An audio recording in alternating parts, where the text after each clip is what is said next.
Tonight we're learning more about the victims and survivors of a kidnapping in Mexico. Good evening, I'm Chad Silber. And I'm Sydney Moore. One of the two survivors, 38-year-old Eric Williams, lives in the Winston-Salem area.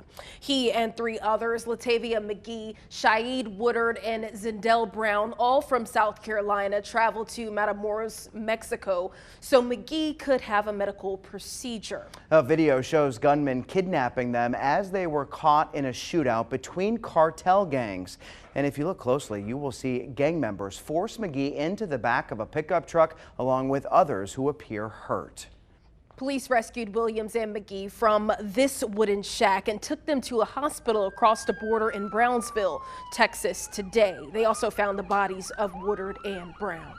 Eric Williams, the man from Winston-Salem, is a husband and a father. He's recovering from a gunshot wound to the leg. His wife, who didn't want to show her face, says she talked to him today.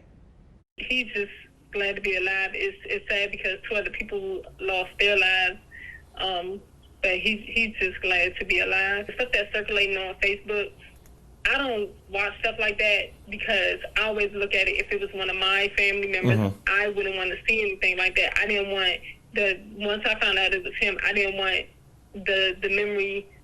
I didn't want that to be the last memory I seen of my husband. I preferred to have it when he left out on Wednesday. Investigators believe the Gulf cartel is to blame. Police in Mexico say they've arrested one person so far. The practice of traveling abroad, specifically to Mexico for medicine and medical procedures, is common. In fact, McGee has been to Mexico before the surgery.